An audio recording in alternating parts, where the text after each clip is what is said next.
This is TWiT. I think the big thing, and I think at this point, because we are at peak phone, you're not talking about the phone. Battery, I guess you're talking about. The screen is incrementally better. But what you're really always looking for from Apple is tell us about the cameras. Yep. And this time they do have some features that almost persuaded me it might be worth spending $1,000 or more for a brand new phone. You want that sensor shift, Leo? Come on. Sensor shift, optical image stabilization, which is really cool. I'm glad that that is out on every model now, because last year it was only on the Pro Max, and that thing it was way too heavy for me. So I would never go to that. You had to have which I have, by the way, you had to have the Pro Max. Yeah. In fact, that's why I bought the Pro Max, is for that optical image stabilization and the sensor shift. They've also added a new, you wrote about this, cinematic mode for video making. Do people make a lot of videos with their iPhones? I take a lot of pictures. I always forget to make videos. I guess with TikTok and YouTube. There's a lot of things. There's people. Parents, I know. Like I have a almost 3-year-old now, and like that's why I try to get the bigger storage and the better cameras, because I want to capture as much as I can. I do think cinematic mode, it looks like a really cool way of making us rethink the way focus works for mobile video. So I know you've always wanted rack focus for your videos of your 3-year-old.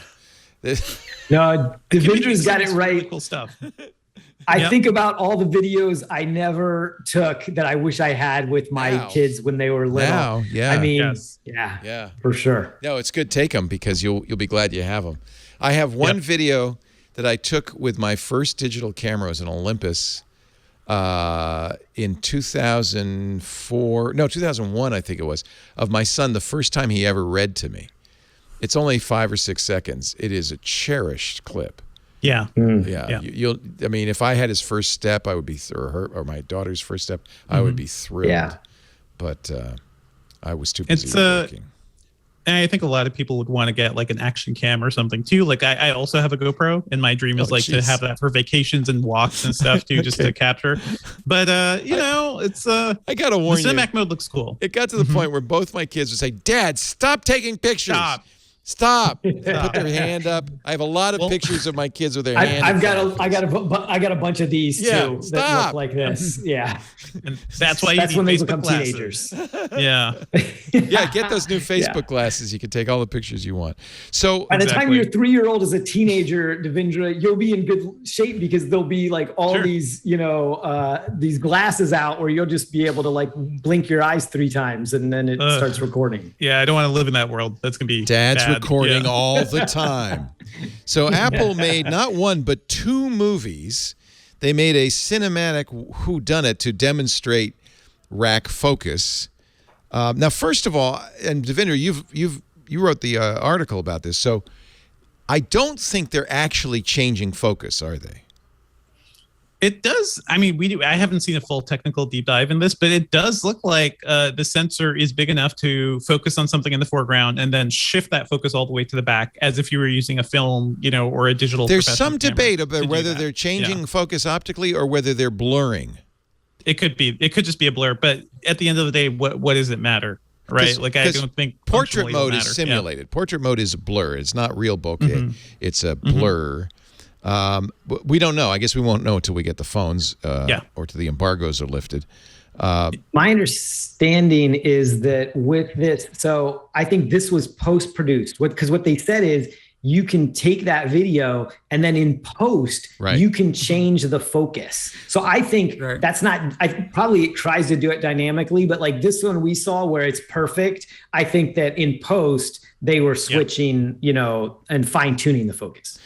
Computational photography. That's why I think it is just blurring, because you wouldn't be able to record enough information. I mean, that was what the Lytro did, right? The ray tracing camera. It recorded enough information that could have varying focal planes, But that's not what the iPhone is doing, I don't think. No. It's not but doing ray tracing. Functionally, if you get a good blur and you can mimic some of these features, it'll still look pretty cool. They did show off one thing that was like a smart version of this where a character can look away, and I believe it can automatically shift focus based on that. They claimed cool. AI was being used to determine what the point of focus was and to automatically rack focus. So you can do it manually by tapping. But they claim that their AI is smart enough to know, oh, you looked away. What are you looking at? Oh, let's focus on that.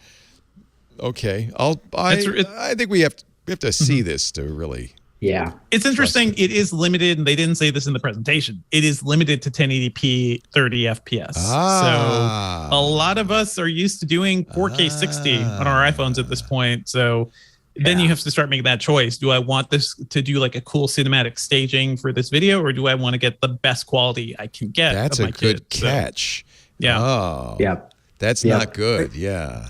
Okay. I do feel like I would keep it on 4K. Yeah, 4K 60. Yeah. I'm not. I want Dolby Vision, baby. Go ahead, Harry. I was just going to say that I'm at this point I'm kind of used to Apple doing these events where they show these unbelievably gorgeous still photos and now these incredible videos. And my own still photos and videos are not improving in quality at the same pace as Apple's are. And I'm always curious who's taking these incredible photos, and are they really in kind of the same environments that us regular people take them? I completely agree. And I always remind myself, there still is a reality distortion field, because Apple's very good at creating this environment where you go, oh, that's beautiful. So I always have to remind myself, those photos are taken by professional photographers using studio lights. So that's not natural light in most cases, in very controlled circumstance. And these guys know exactly what the capabilities of the camera are and are playing to it. So yes, your photos are never going to look like that. On the other hand, and it's not just Apple. I mean, you could say the same thing about the latest Samsung phones, and I'm sure the Pixel 6 when it comes out. Yeah. You can Samsung does the same thing, but does it? Yeah, you can take really good photos. Damn good photos, even when good photos light. With both of them. I'm talking about like the advertising of them, like in terms of showing off what their devices can do. Samsung is totally doing what Apple does, but kind of does the commercial aspect of it worse. So it's just kind of funny to see everybody kind of follow there. Was it Samsung or no? Maybe it was OnePlus that got busted because they were using SLRs to shoot the photos. A whole bunch of companies. I think it was. Some Some of them do it over and over again. Yeah, they don't stop. The Samsung events, and Samsung's putting out some pretty, crazy quality products too. But the Samsung events feel more like a commercial. Apple somehow, the art of it is that it is absolutely a commercial that feels a little less like a commercial and feels a little more lifestyle-y. And it's a TED Talk. It's so many things. Yes. Yeah. It's there is a terabyte iPhone now, Leo. So you have terabyte option. That's another nice upgrade for some people. I am the idiot, and one of the reasons I'm not buying the iPhone is because I'm the idiot that bought the terabyte M1 based iPad Pro. Like, what the hell am I going to do with all of that? But my theory you could have bought a 2 terabyte one. I think I did. I maxed it out, whatever the max was. I think I got the 2 terabyte. It's a laptop. In fact, it was a laptop price. It was $2,500. I don't know what I was thinking. I was drugged by the Apple reality distortion field.